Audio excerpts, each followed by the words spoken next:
Welcome, ladies and gentlemen, to the Kentuckiana Travel Ball Podcast. We're back in the Ville. We just finished our Panama City Beach Grand Slam World Series tournament. As always, the Kentuckiana Podcast is brought to you by GuardianBaseball.com. Shop for top baseball and softball gear, locally owned, free shipping, free returns. Use the code Kentuckiana Travel Ball for an additional 15% off. As always, I'm joined by Rick Hines. Rick, what's up, man? What's going on, T? Hello, Kentuckiana baseball community. How's everybody doing? Are you back now? Are you back in the swing of Louisville? Are you missing the beach? Are you still feeling the waves? Oh man, I so missed the beach. It was incredible. It was a great time. We had a great tournament. We ended up finishing 4th in our age division, which was nuts because I'm looking at this week's because we're gonna talk to later in the show a couple of the Team of the Year, U-Trip Team of the Year coaches. Awesome. So one of the Team of the Years, the 12U, they're actually down there playing currently, and he's going to call in from the tournament. Oh, nice. And I saw they had 18 teams in their division. And I'm like, man, I mean, so there was 60? How many teams were in our division this week? There was 40. 40, okay. 40 teams in our division, and from what that director said, our session, which was last week, was the largest session they've ever had. Gotcha. Over 190 teams, from, I guess, 13 or 14U down to maybe 9U. That's crazy, man. It was awesome. It was a great event. One thing we did not talk about, Rick, and I want to do this real quick, and I'll probably ask Brad about this later when he calls in. What do you think about the fields? Now, we played at the Panama City Beach Sports Complex, all turf, 100% turf, everywhere. Giant complex. Our last day we played, there was actually a lacrosse tournament going on. Parking was a nightmare. What do you think of the field and the complex? I thought the complex and the fields were awesome. I've got no complaints about it. It was state-of-the-art, brand new stuff, and everything was set up nice. Even the fields that had to be moved around and whatnot, they were set up well. They had pretty good fencing for temporary fencing. I couldn't tell. We played our last game, or not our last game, but our second last game. We played on what is doubles as a soccer field. Yeah, it really didn't. It didn't feel like that. At all. No, it didn't at all. It actually felt more like a baseball field than the bigger field that they had to move in the bases, and then you lose that dirt line and all that stuff. So it honestly felt more like a baseball field. I totally agree. And the thing that I liked is they actually had, now it was temporary mounds, but it was the big temporary mounds. Our kids hate those little bumps. We have a couple kids that just flat can't pitch on them. So it was nice to actually have a nice big temporary mound to actually they could stride out on a little bit and they're not stepping into the turf. Yeah, like I said, everything was awesome. I guess maybe my only one beef or complaint was the backstops were insanely huge. Oh, I mean, a pass ball, you're getting automatic. A couple times I could walk to second base. We took 2 bases a couple times on a pass ball. Yeah, so that's the thing. You could get 2 if you really hustle. So our Oakley contest this past week from Guardian Baseball, we have a winner. So we're going to announce our winner now. He's going to win a Oakley. They're called the Flake, the FLAK 2.0 XL. They're white Oakleys. And our winner is John Todd from Mount Washington. All right. John, thank you for tuning in. Thank you for signing up for the Guardian Baseball Oakley giveaway contest. We're going to do more of these contests, so this isn't just going to be the only one. We're going to give away more and more cool gear. We want to thank Guardian for doing that. We want to thank Oakley for stepping up and doing that. So congratulations, John Todd from Mount Washington, Kentucky. We'll have to get a picture of him with his Oakleys. Yeah, man, on. we got to see those Oakleys. All right, so this week's topic, it's tryout season. So I've been getting a couple different emails, questions about navigating tryouts. So here's some of the questions, Rick, and we'll debate these as we go along here. How should parents navigate tryouts? How to decide what teams to try out for? How do parents find out what's important to a particular organization or coaches? How do you find your best fit? How do you navigate these teams that charge fees to come try out? So let's start with this first one. How should a parent navigate travel ball tryouts? What is your opinion there? What's your gut reaction when I ask you that question? Whew, I mean, that's a loaded question. That's it's actually a lot to handle because, you know, as a parent, if you're not already invested in a team and you're just looking for that first travel ball team, I honestly, I don't know how you navigate it. I mean, it's almost like a crapshoot. You really don't know what you're getting into. I would try out for as many teams as possible. I would too. Just to get a feel for the coaching staff, the organization, the other kids that may also be interested in the team that also might make it. Just get a feel for everything that you can with as many different teams as possible.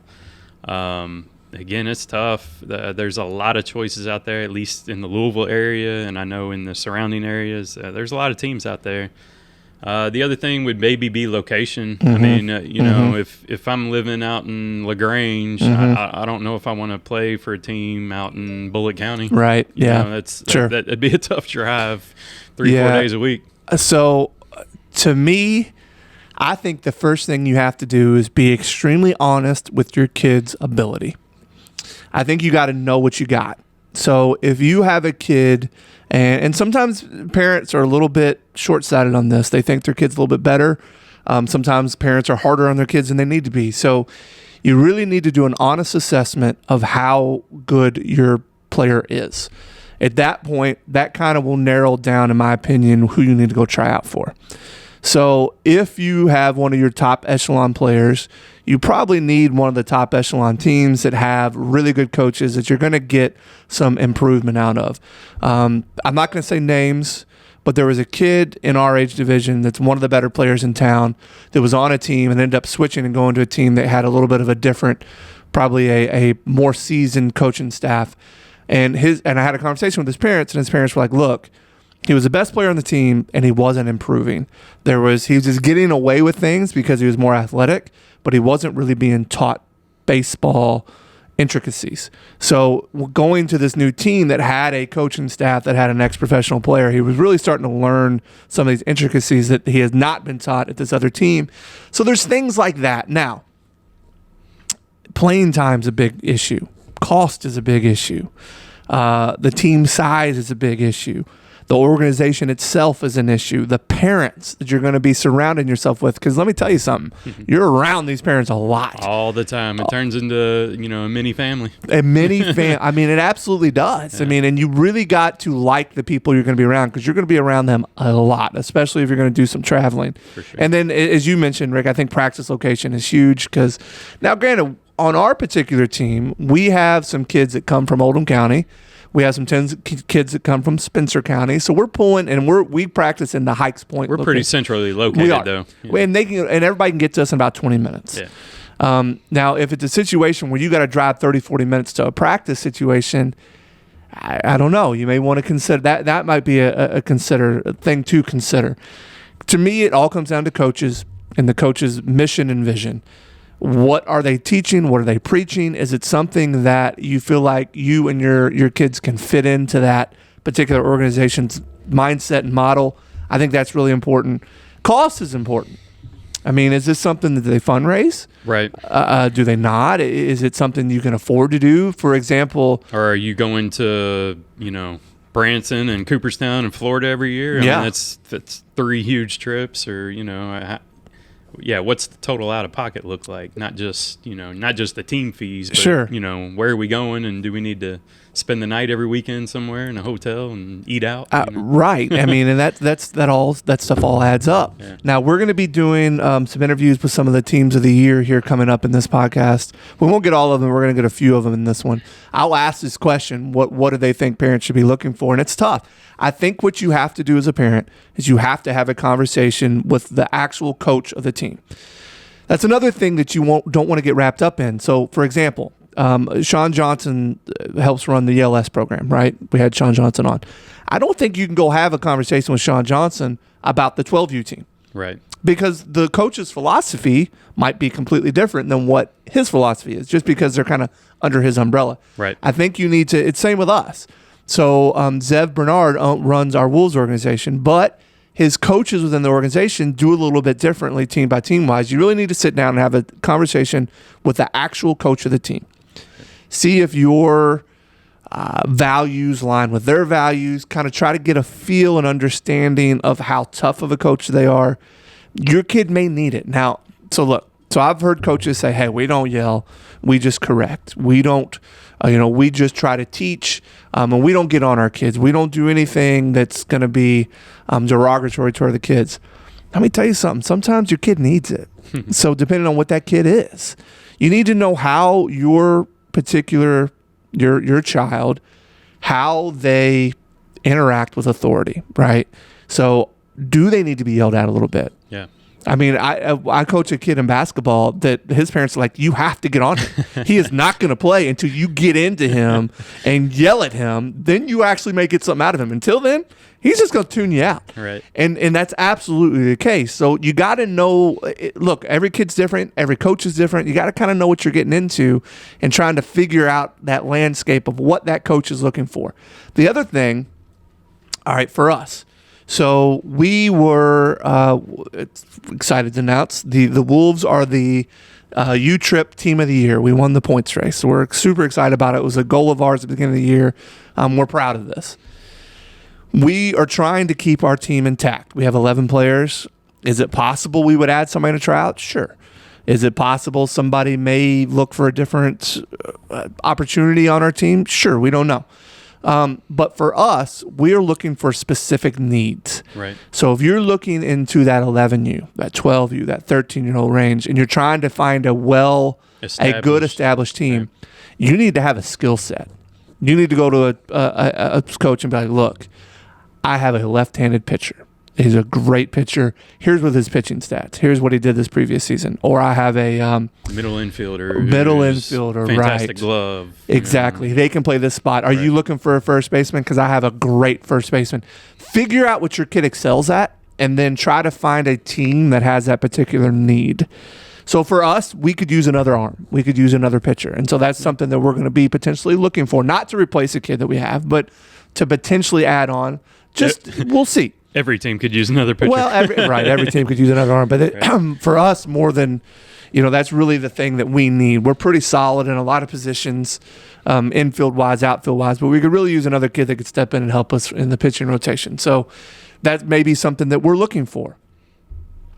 Maybe your kid's a great catcher. Whatever it may be, I think every team at the end of the year is looking for a particular need.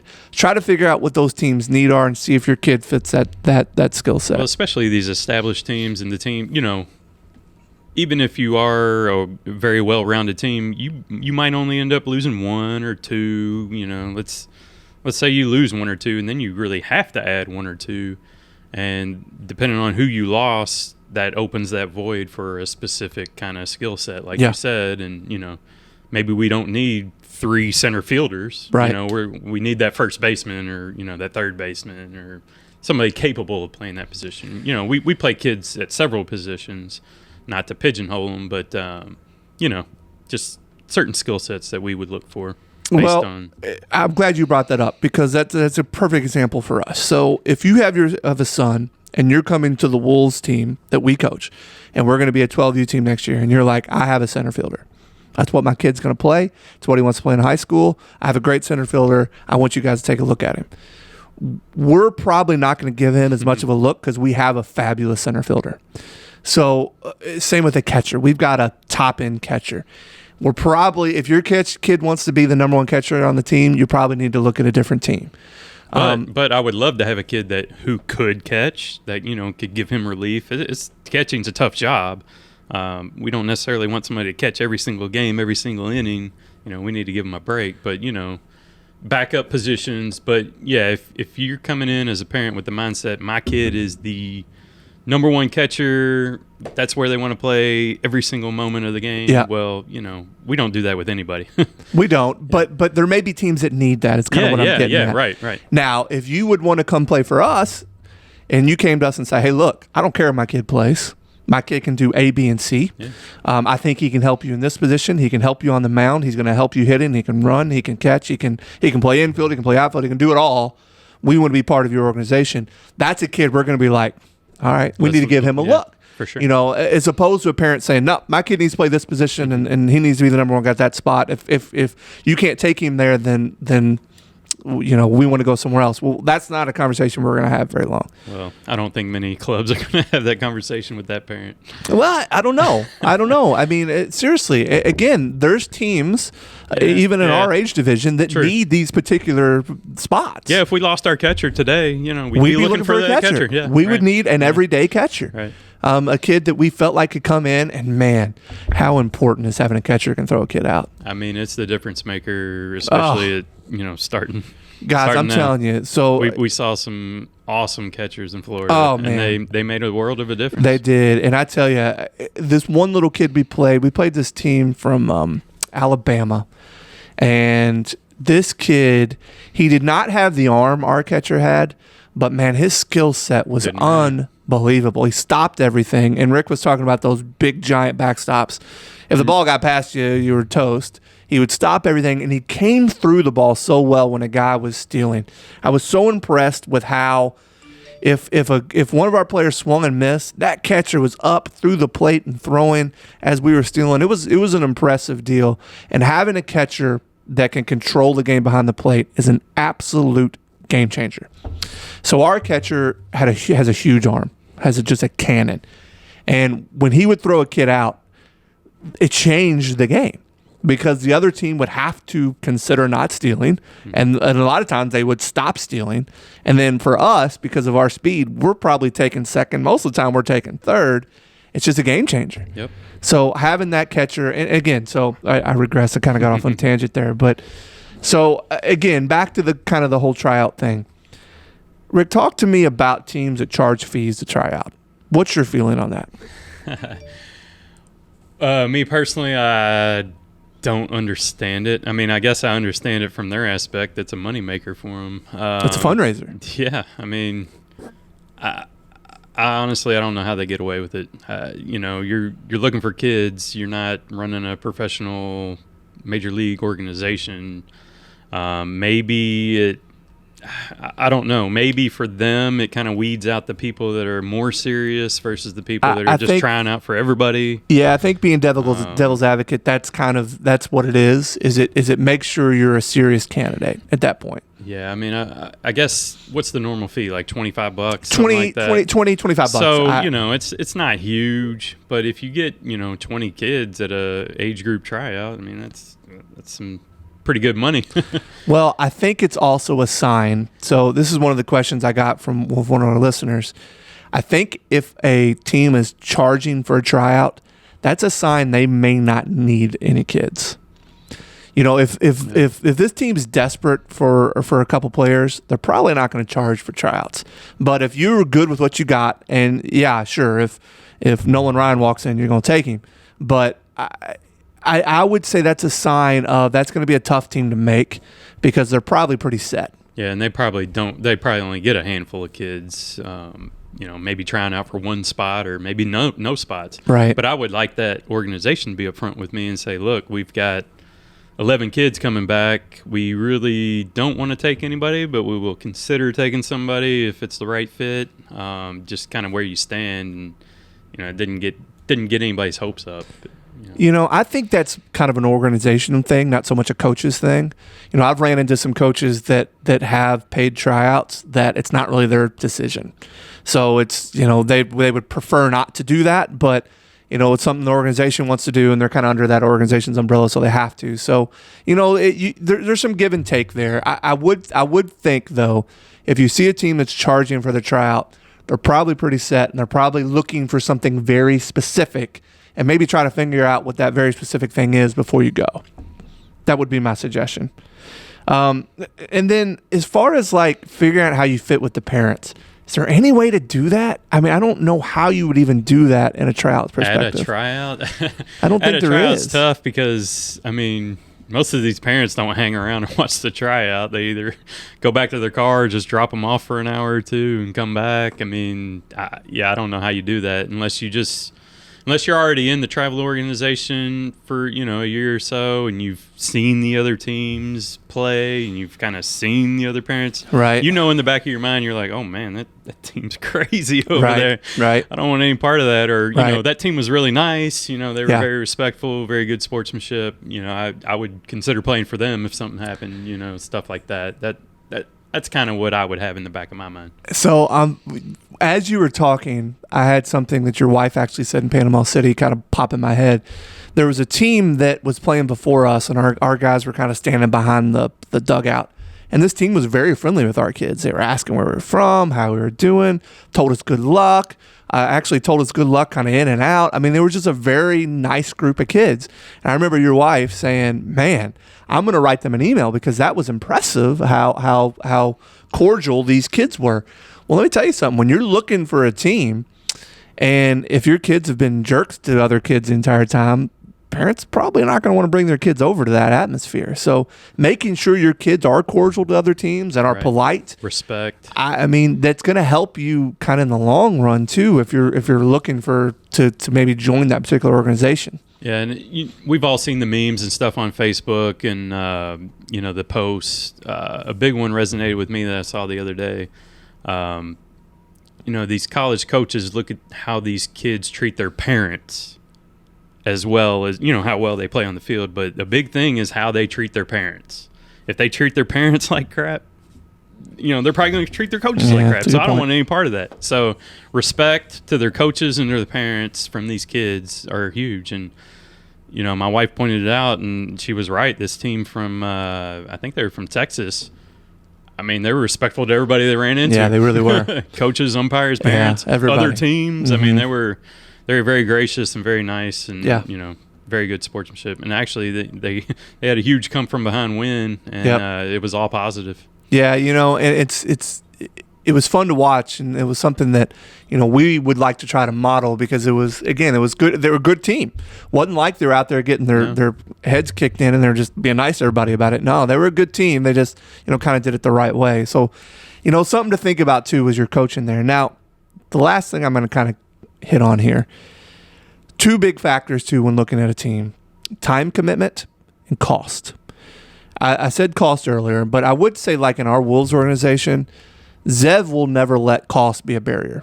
So if the cost is an issue for you, he figures out ways around it. And I would assume most organizations are like that. If it's the right kid, right family, right fit, they would figure out how to help you with the cost, or they're going to fundraise or whatever it may be. I would think that there's ways to work around that. But the big one to me is time commitment. So if you're not willing to commit the time that this particular team is going to put in, some teams only practice once, maybe never, and play on the weekends. I know a 12U team that doesn't practice. They just play. And they expect their kids to get practice from the rec teams or middle school teams or whatever else. So I thought that was kind of interesting. Now for us, we were trying to practice once or twice a week, and then we play on the weekends. So it was a pretty big time commitment, and we expected you to be there. So figure out what that time commitment looks like. Talk to the coaches, figure out where, when, how much they're going to practice, and see if that fits within your certain schedule. Well, right. If your kid plays another sport like football in the fall or basketball, all year round, find out if you can, squeeze other sports in there, and whether that's going to be an issue or not. I know we talked about it previously with multiple sport athletes, and it being a great thing, but just make sure it can work and you're not just killing yourself trying to make it work. So, and the other thing is try to have a lengthy, honest conversation with the head coach. So I had a conversation with one of the kids that are on our team now when he came on board with us when I think it was our 10U season. He had made several teams, and they were trying to figure out what team they were going to go to. Good player. Mom calls me and kind of said, look, here's the deal. Here's my kid's he's got some interesting little things about him. We're trying to figure out what the best fit is for him. We had a great conversation, found out that the mom and I had some things in common, that kid and I had some things in common, and it was just felt like a really good fit on the phone call. She also had the same conversation with some of the other coaches and just felt like we were the best fit. And 2 years later now, I think that they are very happy about their decision and feel like we were a great fit for their son. So just try to have that conversation. If you 5-10 minutes may not cut it. See if you can talk on the phone. If you're really considering joining that team and you don't know a lot about them, try to pick the coach's brain. Ask them all the questions we just talked about. Ask them their mission. Ask them what the time commitment is. Ask them how big the team's going to be. Is there going to be 13 kids or is there going to be 10 kids? Because really that should probably weigh in your decision. Ask them what the organization's mission is, what the team's level are going to be. Are they going to be single A, double A, triple A, major? Does your kid fit in that level? Is your kid a single A player, or are they a major player? You need to know that going in. Figure out how the parents are. Are they welcoming? Are they friendly? Figure out if your kid's going to have a certain amount of playing time. And then lastly, figure out what the locations are going to be. What's your practice locations? I think trying to figure out all those would be the best way to navigate figuring out if your kid fits on a certain travel team. Yeah. The other thing I've ran into, I want to add this. If you are trying out for multiple teams, maybe tell the other coaches that you're trying out for. That's a great point. Because be very upfront.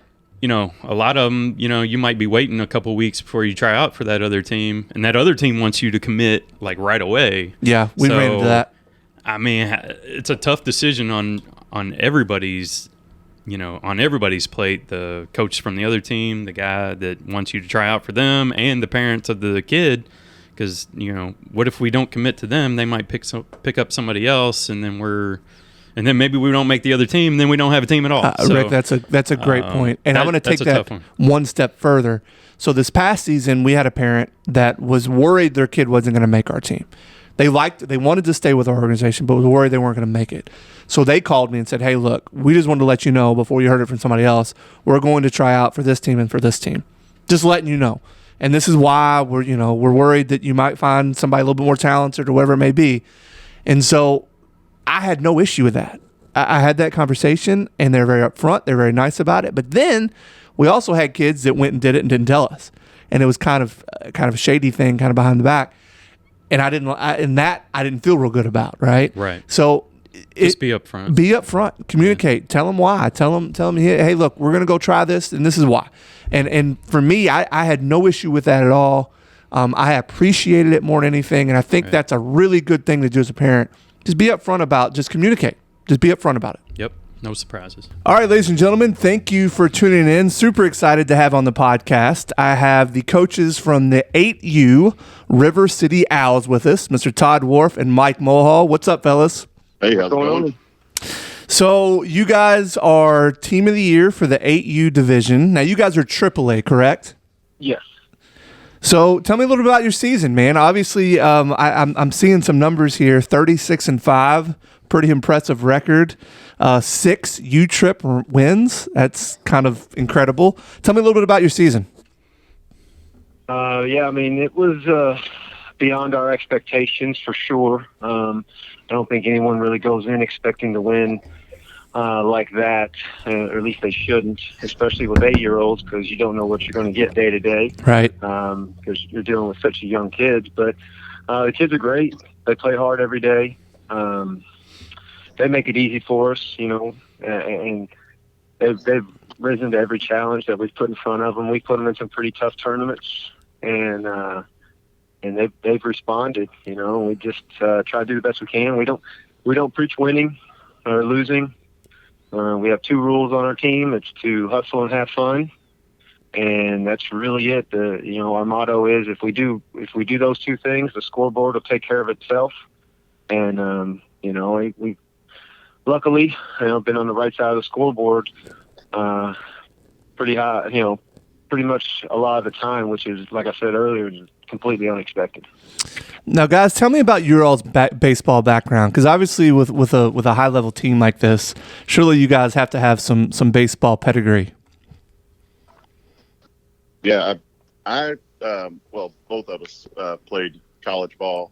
I'll let Mike speak about what he's done, but I played college ball all throughout the 4 years.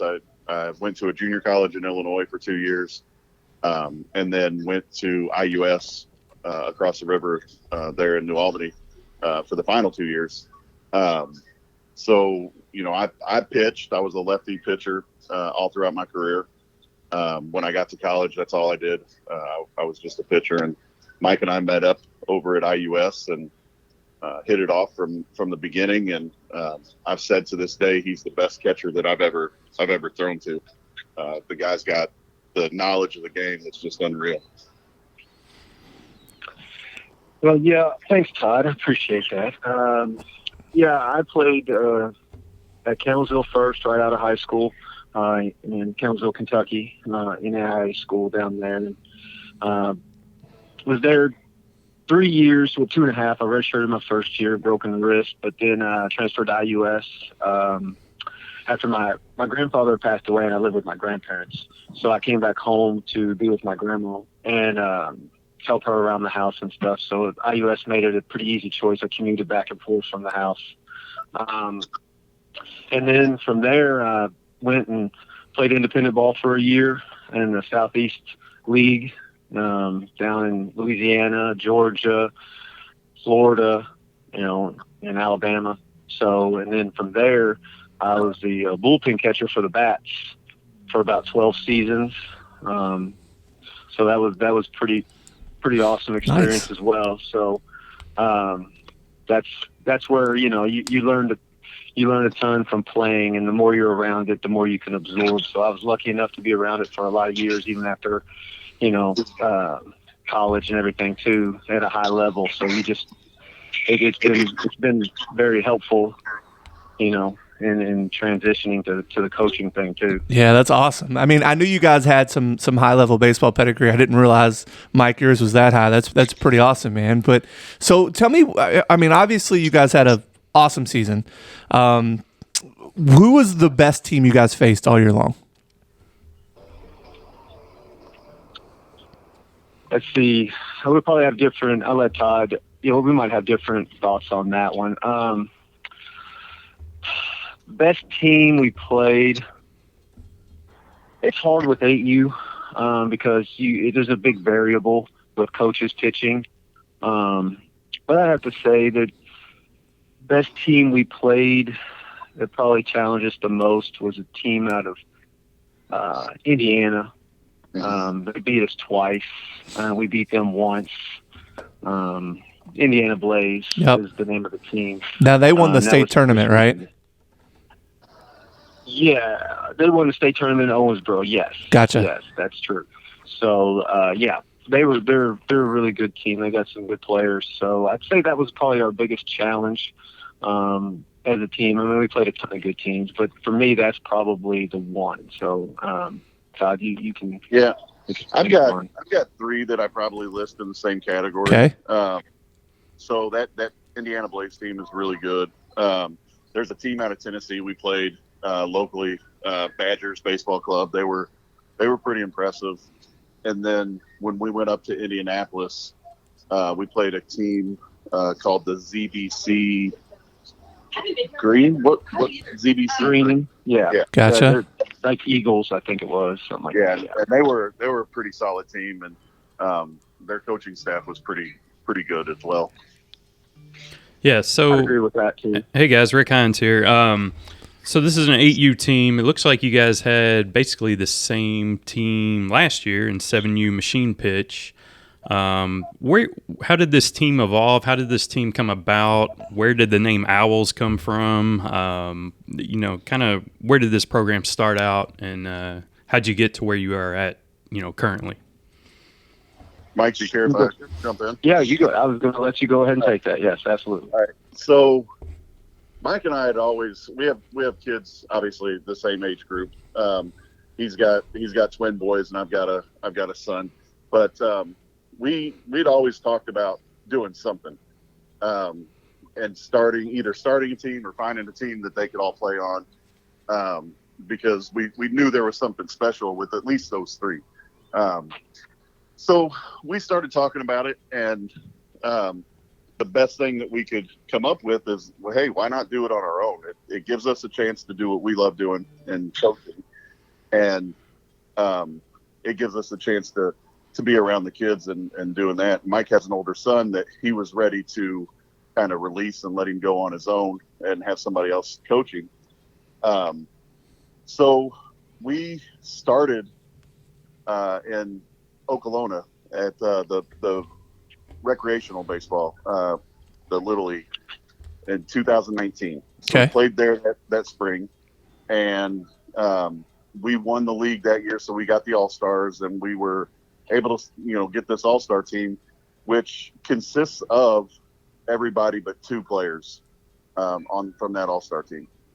Okay, so that's where most of these kids came from, was Oakley. Okay. Yep. So we took it straight from there and haven't looked back. And these kids have been with us now for 2 years, and it's pretty impressive what they can do. As far as the Owls name, Mike he's the creative genius behind all that, because he started looking at logos and that kind of stuff, and then we met one day just to talk about names and that kind of stuff, and it just fit. And we knew we wanted something that went River City rather than Louisville, because we wanted to kind of stand out from just Louisville. We had kids from all over, so that's kind of where we came up with all of that. Awesome. So it's tryout season. Are you guys going to have an open tryouts for your team, or is it you're going to try to keep the kids you have?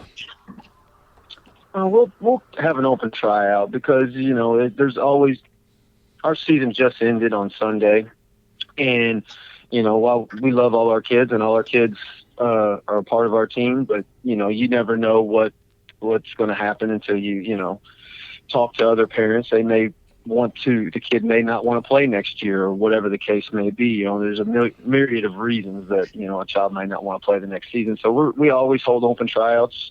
This year will be different because last year there was COVID, so we had to do individual tryouts. But this year we're going to hold our open tryouts. We're going to do that July 17th and July 21st at Southern High School's softball field. Okay. So we'll have our open tryouts then, and it's free to try out. Anybody's welcome to try out, and we like to see what kind of talent is out there. I mean, you never know what's going to happen, so you just want to make sure that you give everybody an opportunity. I mean, if there were enough kids that came out and we could find field a second team with a quality coaching staff that we believed in and bought into our philosophies, we'd consider doing that, just to give kids an opportunity to play. So that's another reason why for the open tryout too, because you never know if we have 20 kids show up, we could field a second team possibly. So we want to keep things open to grow and get better, just as a team and as a group. Yeah, makes perfect sense. So last question here, guys, and I'll let you go, and I appreciate your time today. So I'm getting a lot of questions, being that it's tryout season, of what parents should be looking for. Now, you guys are at that 8 going into that 9U season. What do you think a parent should be looking for if they're new to travel ball, if they're just kind of getting their feet wet with this whole thing? What's the most important factor as far as picking a travel ball team? If I were doing this and just walking into it, the coaching staff is something that you definitely want to look at. You don't want. I mean, we're not a coaching staff that's going to sit there and yell or yell at the kids or do anything. We're going to hold them accountable. We're going to tell them what they've done wrong, but we're going to teach them while we're doing that. Sure. So that's what we look at as our coaching philosophy, and that's what we would want anybody to do for their kids. But these parents, any parent, sorry, not these parents, but any parent needs to reiterate to their kids to have fun. That's the biggest thing that we did all year long, is we wanted these kids to have fun and not worry about the game, because the game's supposed to be fun. Right. We want them to go out there and just play. They're 8 and 9-year-old kids. We don't want them having pressure on them that results in crying if they get out, or disappointment or anything like that. All that'll come in time, and we just want them to go out there and play the game that we love and that we hope that they love. Sounds like a great philosophy. Mike, would you kind of feel the same way? Yeah, it is a coaching staff thing. If you're new to it, you want to feel comfortable with who you're trusting with your child, right? There are a lot of people that put the game above the player and focus on the winning instead of the development of the kids. And we've never done that, and that's what I would want to look for. I want to look for someone who's going to teach my kid, who's going to build my kid up. It's going to show them what they did wrong. I get frustrated with coaches that yell at kids about certain things, but I want to question that coach and be like, have you taught them that though? Right. You can't yell at that kid if you haven't taught them that. You can't expect them to know that or perform that task unless you have practiced that and showed them, that exact situation or something similar to that. That's one of my biggest pet peeves with some of these coaches when I hear them, we're waiting for our game to start, and I hear a coach, get after a kid, and I want to sit there and say, have you taught them that? Yeah, no, that's a great point. That's a big deal. That's a big deal to me. Like you cannot expect a kid to perform a test that they haven't been taught, and you can't get angry with them or talk loudly towards them if you haven't done that. No, so I totally agree. Coaching staff is huge. Trust in who you put your kids with. That's a big deal to me. Everyone is very protective of their own child, as they should be, and who you trust them with is a big deal, and that's my biggest thing. Yeah, no, that's awesome. Are the coaches, do I feel comfortable putting my child in this coach's hands? Do I feel like it's an environment that they're going to grow and be successful in? Yeah, no, that makes perfect sense. All right, guys, last question. So every week we try to give out a favorite drill, trying to give coaches and dads and parents just some things that they could use on their own. What would be your favorite drill that you guys did this year? What you got, Todd? It's going to be different for our age group, because I think my favorite drill that we worked on, and it seems so basic, is our relay drill. I can't tell you the amount of times that a ball was hit into the gap and it gets to the fence and we're doing a proper relay and throwing somebody out. Sure. It's funny that way because, it's the basic techniques of baseball, but it's at that point, you're not really at 8 years old, you're not really looking to work on that, but we incorporated it and the kids took to it. So in my opinion, it's the basic part. Break it down for me, Todd. What are you guys doing when you do that drill? No, we've got so we'll just say it's a line drive in the gap and the kid's going from first to third. We got our outfielder going to get the ball. We've got our shortstop lining up, and we've got our third base lining our shortstop up. And we throw from the outfield to our shortstop to third, and we work on getting that out. We worked on getting the tag down. We worked on, just making sure everybody was in line, so our throws were going to be right there. I love that. I think that's something that a lot of coaches overlook too, is that whole making sure, and the word that you're using, Todd, that's resonating with me is in line, because a lot of these kids, even at our age at 11U, they don't realize they've got to be in line with the throw. They're kind of going to their normal spot where they'd go to do a cutoff. I think that's an awesome drill, and that's something that coaches need to do more of for sure. Yeah, on top of that drill, and we can break it down even in more simple terms. Like that drill is a great practice drill, but what we do also is we actually practice it when we warm up. Right. So when we're warming up before a game, we will say relays, because what is relays, right? Relay is just throwing it to the next person, right? It's just throw it to the guy in front of you is what a relay is. So we work on it in our warm-ups, and we say 2 relays, and they have to throw it back and forth successfully. Then we say 4 relays, and they have to throw it back and forth successfully 4 times. We've gotten up to 10 times. That's all relays are, right? Well, it gets throw back it to the guy in front of you, hit him in the chest. It gets back to that old adage from Rick Arnold, just playing pitch and catch. Pitch and catch. Yep. It's just basically it is. That's exactly what it is. So that's what we tell them. Let's just connect as many throws as we can. That's all a relay is, right? You're connecting the throws, because if you don't connect it, your relay's broken. Yeah. So just connect the throws. Doesn't matter how hard you throw it. Yeah. Doesn't matter how hard you throw it if you miss the target. Well, guys, thank you so much. Congratulations on being the U-Trip Team of the Year. You guys had an awesome season. We're excited to kind of follow and see what you guys do in the upcoming years. 9U, kid pitch. Yeah, man. So, hey, everything changes because you get to that. Now you get to the level where one kid can beat you, right?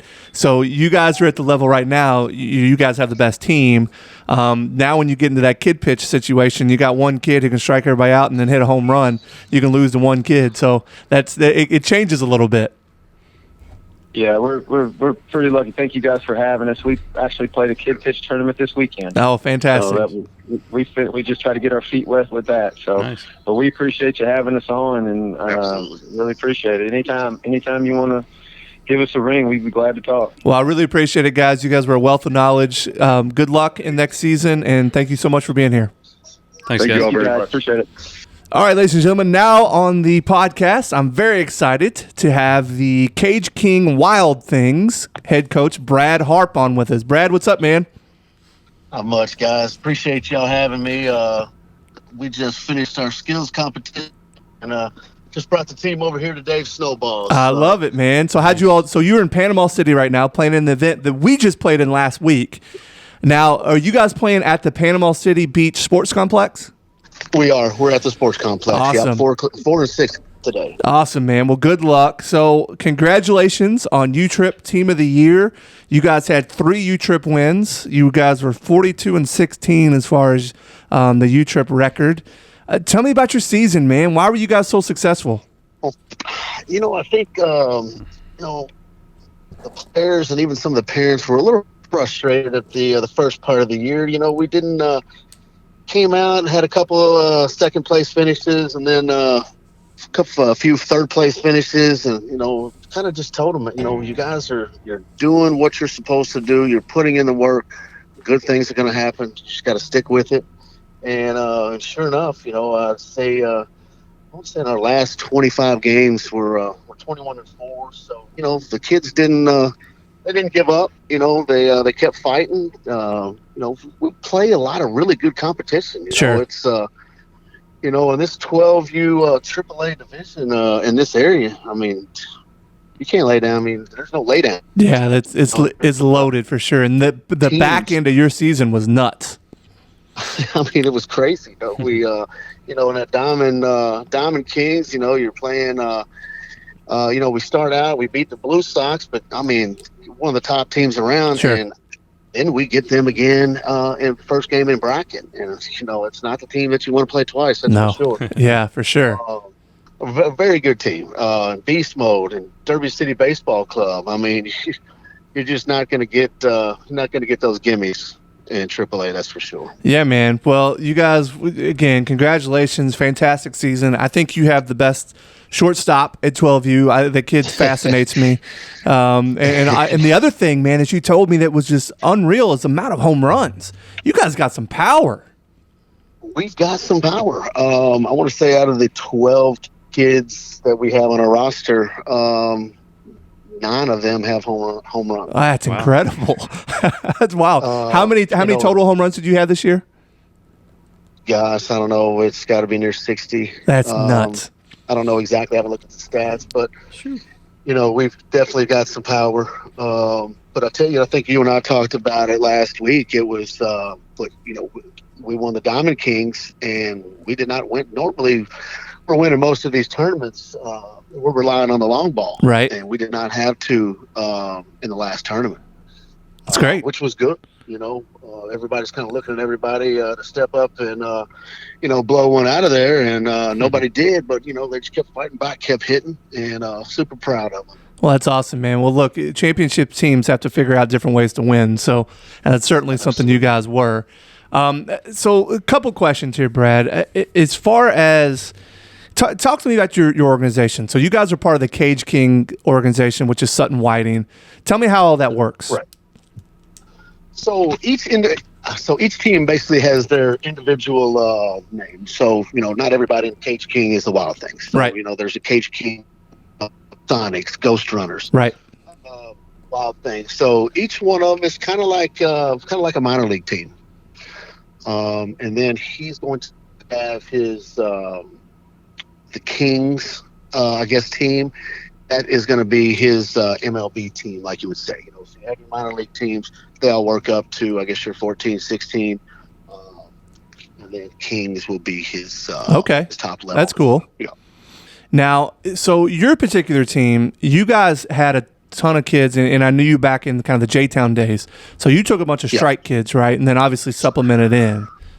Yeah, we did. Well, actually, we've got 3 former strike players on here, and another kid, Anthony Holt, who was a J-Town kid. So basically 4. And Okay. we substituted in. Awesome. Well, so it's tryout season, Brad, and one of the questions we get constantly from parents here is, how should a parent navigate tryouts? Now, you're a little bit different. So you being going into that 13-year-old division, what are you guys looking for? And if you're a prospective parent that has a kid that could be, somebody that could be on your Wild Things, what are you guys looking for? Obviously, we're looking for catching, and just like every other team, we're looking for pitchers. Yeah. I'm a firm believer of when you go to 13, that's when you start carrying your age. At 12 we carry 12. At 13s we'll carry 13s. I like that. Just because of the pitching. Yeah. But for these tryouts, what parents are looking for, go try out with as many teams as you can. The best fit for you and your family, for your son. Go try out for as many as you can. Some of the travel ball websites, but yes, we definitely love to get some kids out there and see if they think they're a potential good fit for us. Now, do you guys charge? Do you guys charge a fee? We do not. We are not going to charge. What's your feeling on the teams that charge for tryouts? I get it. Sometimes it's you're trying to weed out just the kids that are just wanting to come there just to try out to say they tried out for a team. But it's also it could be a helpful moneymaker for the teams. They use that money for fundraising. Yeah. A tournament or hats or shirts for the fall. But I'm kind of mixed about it. I just feel like you shouldn't charge a kid to come out and try out. Yeah, we're Rick and I are in the same boat there. Yeah, I don't know how they get away with it. Yeah, it's interesting. Brad, what's your philosophy as a coach? My philosophy as a coach: find the best players that I can. Yeah, amen put to them that. in the right positions. But 2 is it's not only just having the best players, but it's these kids have gotten along so well. They've meshed. Going out there fighting every weekend, and all of my kids, none of them will go to the same high school. So it's trying to match kids that are not, they don't see each other in the classrooms, but getting these kids to become buddies and really mesh outside the field, with not only just putting the best players on the field, but it's I think that goes a long way when these kids are getting along and they're going out there and they're picking each other up when one of them's down or one of them strikes out and they're, hey man, don't worry about it, I got you. Awesome. We preach that, man. Yeah. It's playing for the us, not the me. We preach that constantly. And as well as all these other coaches do, these teams turn into families. You're around each other so much that these kids turn into brothers with each other, and the parents become best friends and family with each other. They do. We had a beach day down here yesterday. Invited everybody. Everybody shows up, and imagine that the kids are just playing wiffle ball on the beach all day, and the parents were out here having a good time and listening to music and enjoying each other's company as well. So, it does become a family, and it's definitely part of it. And if you can get the right people and the right families in there, then it makes your season so much better. I got kind of off baseball topic or question for you. Where did the name and let's say logo of the Wild Things come from? That's kind of an unusual name you don't see in baseball very much. I have no clue. Yeah, I think that's all a Sutton thing, right? Because he draws those logos. Oh, okay. He comes up with these logos somewhere. Yeah, he draws them personally, I think. Yeah, he did. So you didn't have a say in it. And but I don't know where it came from, but everybody knows Sutton and knows you never know what you're going to get. Yeah, hey, that's the truth. All right, Brad. Last question. We'll let you go, man. Let you go enjoy the beach. So, what's your favorite drill? Give some knowledge to some of these other coaches out here. Mine is, everybody will probably think I'm going to say something defensively or something offensively, but mine's base running. I love it. just people just do not, I don't think, work on base running. Let's banana out around first. What's the fastest way between 2 points? A straight line. When these kids are, when they're rounding first and gosh, they're almost to right field. It's like, gosh, that's the difference in you being thrown out or you being safe. Yeah. So I think base run is probably some of my best drills. Do you incorporate sliding into that? Like, do you work on sliding techniques? We don't really. Okay. I haven't had any problems with the kids sliding. It's not something we work on. It's something we should work on, but it's something that we just don't really have not worked on. Yeah, understood. But I'm so with you on the base running thing. That's something that we harp on. Now our team's built on speed, so that's what we do. We run all day long. So that's base running to me is key. And us too. And my big first baseman last year, I don't know if we maybe had 2 stolen bases last year. The kid has not been thrown out this year. Just these kids that they're putting in the work in the off season. Yep.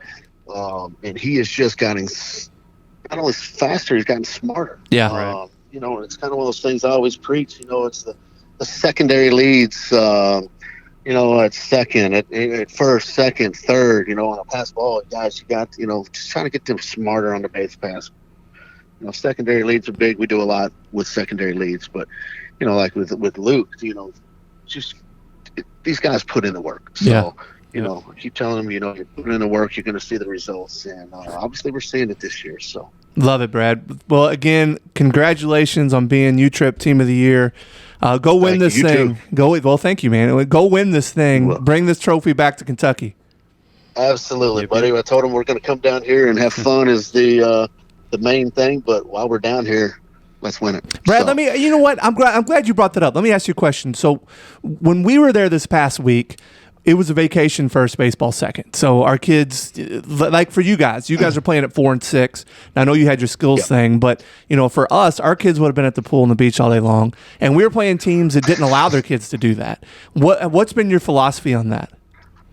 They are staying out of the pool and staying out of the sun until after we play. Wow. I like it, man. I dig it. Yep. We couldn't get away with that one. But well, we were supposed to play at 4 and 6, but we ended up playing at 1 a.m. 11 and midnight. I mean, right. And that's one of the things and one of the reasons we've got I'm actually sitting in the car outside of here at Dave's Snowballs. We have the entire team in there. So keeping them out of the sun for as long as we can and keeping them together that way I can watch them. Well, I had a conversation last week with a team that quite honestly they beat the brakes off us at 2:00 in the morning, and I said, "How did you keep these kids so fresh?" And he goes, "Hey man, we're here to win a baseball tournament. We're not going to the beach. We're not going to the pool." And our kids had spent the entire day at the pool and the beach, and then played at 2:00 in the morning, and we just didn't have a chance. So it was interesting. I'm glad to hear you kind of have that philosophy because I want to see you guys bring this thing back to Louisville. I appreciate it. But it's kind of one of those things like, when we were growing up, before our high school summer leagues and American Legion, guys go swimming. And, it's just kind of instilled in your mind that that's what you did not go swimming on game days. No, that's it, man. Absolutely. Before and after. And you win these games today, get a high seed, you get off tomorrow. So go swim all day. So, amen. All right, Brad. Well, good luck, and we'll talk to you soon, brother. All right. Thanks, guys. I appreciate it. Thanks for having me on. Take care. All right. Bye-bye. I want to thank the coaches for calling in. We got the 8U River City Owls, and then we had the 12U Cage Kings, and then obviously you heard a little bit from us as far as our 11U team. Now, Rick, as far as our season, who do you think was the best team we saw? Give us a little bit of recap of our Team of the Year season. Put me on the spot. I am putting you on the spot. So I'm going to eliminate Panama City because, we saw some phenomenal teams we there. Did. But so locally, we saw a bunch of great teams. That Indiana Strikers McVoy team. And really that's because they have the best player I think we've seen. Yeah. They, for whatever reason, it turned into a bit of a rivalry between us every time we played them. We had good games. I tell you what, the Louisville Fire gave us a good game just about every time we played them. They did. They did. Yeah. Louisville Elite was always a great game. Louisville Elite, yeah, definitely. Always, we had some good games against them. They were in our league, and they were nipping on our heels for that team of the year. They were, man. They had a great season. Yeah, I think we might have had the closest margin of victory in that team of the year, with Louisville Elite.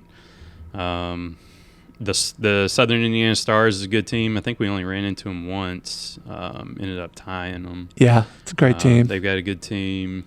Vipers Floyd, obviously. Oh, yeah.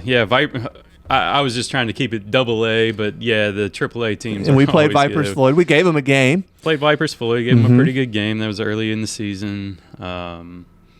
Hopefully, I'm looking forward to next year, maybe trying to play some of those better teams, like the Strike and the Sting and stuff like that, see how we do. Yeah, me too. I'm excited about moving up potentially next year and continue to improve.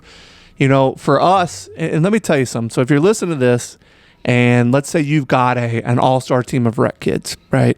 You're bringing a bunch of kids together, and it's like, man, we're getting pounded by this team, and we're getting pounded by our 7-year-old year. We got waxed. I mean, I'm talking waxed. Wasn't even close. And if you look at where we've come from our 7-year-old year to our 11-year-old year, it's insane. I have this conversation with my dad all the time. He's like, Tig, I didn't think y'all would win a game. Y'all would just had this ragtag group of kids, all from this Hikes Point kind of optimist. It's like, you guys were just, you obviously were trying to do the right things, but you just didn't have the talent. Now, you look at what we have compared to then, it's crazy. Yeah. It's absolutely crazy. And it's a lot of hard work, a lot of reps from our coaching staff, our kids buying in. So here's something that I can't stress enough. Sorry, my phone's ringing here. I had a mom call and said, at the time, the kid was our second catcher. And she said, what can we do to get more playing time? She wasn't complaining. She wasn't like, you're doing the wrong thing. She's like, what can we do? And I laid out a roadmap. I said, here's what you can do. I turned her on to who I thought was a great catching coach. I turned her on to who I thought was a great hitting coach. And I said, look, go after it with these individual instructions. And we will help what we can, obviously, in practice. And we will reinforce some of this stuff. And what I did, which was kind of smart, is I sent them to people I knew. So I knew what they were working on from a catching lessons perspective and batting lesson. And we would reinforce that when they were at our practices. And I tell you what, man, this kid made an insane jump and was, in my opinion, turned himself into the best 11-year-old catcher in the entire state. And it wasn't, he wasn't always the most talented. It just didn't always start there. No. But they put the work in, and they were honest about it, and they asked his parents, "How do we do this?" We gave them the roadmap, and they did it. Yeah. And it wasn't just them. We've had several kids on our team that said, "How can we figure this out?" And that is why we've been able to be successful. Yeah, I want to add on to the catcher thing. This particular kid came to our tryouts at 8 years old, and I saw him. And our other coach was like, we got to take this kid. He's pretty good friends with my kid.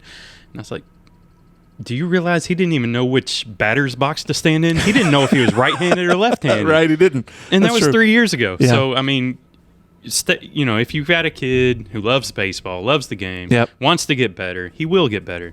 Put in the time, put in the effort, and, you'll see the results. Stay the course. So if you're a team that's didn't have the year you want to have, figure out how to make it better. And for me, what I've done is I've looked outside the box here. I've brought in guys like Rick Arnold, William Rodriguez, Bryant Jones, Jim Gross, you name it. These guys that can come help and actually make a difference that know baseball, Ryan Wheat.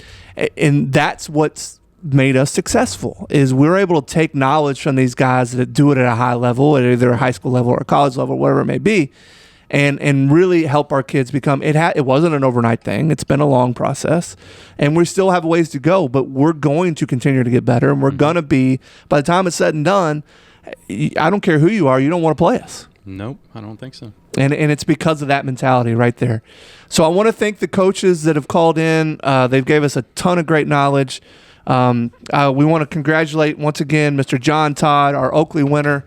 So something I'm going to start doing now on every podcast, You may or may not know I have a music background, so I was in the music industry and wearing a couple different hats. I was actually a musician in a band for a long time that had a top 10 single. I ran recording studios. I've been in the management and producing game. So what I'm going to do is I'm going to feature some of my friends, some of the people I know here in town. If you have a local artist, Louisville, Southern Indiana, Kentucky, that you would like us to feature, please let us know. This week, I'm going to feature a really good friend of mine. His name is Justin Paul Lewis. Justin's actually administrator over at DeSales High School. Great dude. He's got an awesome feel, awesome vibe to him. So at the end of each podcast, I'm going to feature a new song. So I'm going to feature one of Justin's songs this week. I hope you like it. If you have some artists you think we should feature, please reach out to our Facebook page and let us know. As always, thank you for tuning in. Guardian Baseball. Got to give another plug. Oh, I forgot. If you're a coach and you want to do some sort of team sales, you can reach out to teamsales@guardianbaseball.com. Just email them, and they will help you and give you some discounts. You will get stuff for cheaper than you would going directly through the particular manufacturers. GuardianBaseball.com. Shop for top baseball and softball gear. Kentuckiana travel ball for additional 15% off. All right, Rick. Here, I'll tell you what I'm going to do. I'm going to go ahead and I'm going to start Justin's song right now so you can hear the beginning of it. This one, it's got like a haunting vibe to it. He's really good with using like different instruments, and he's got a cool voice. I hope you like it. This song is called Swim by Justin Paul Lewis. I am stranded on an island made of concrete without a call. I am lonely here.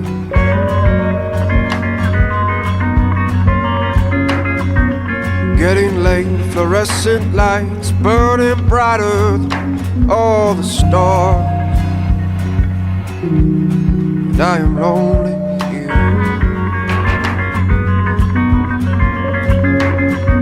Time I walk back on home where I belong, away from your goal. To be lonely here.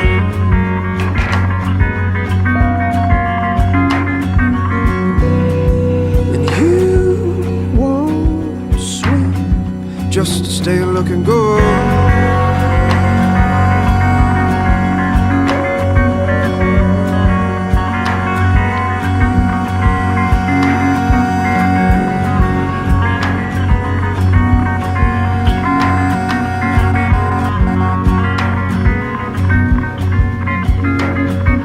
Shirt and tie, expensive nights, it's not the way I wanna live my life. No.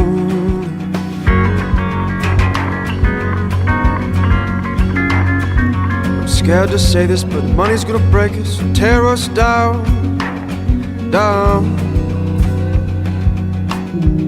I am lonely here.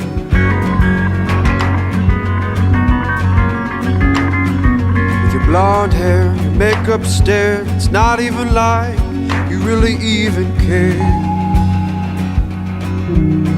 But I am lonely.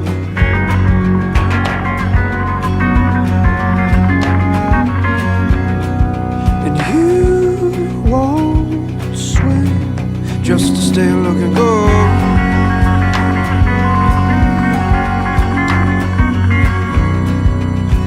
You won't swim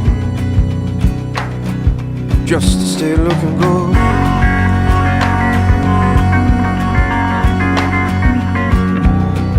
And you won't swim just to stay looking good.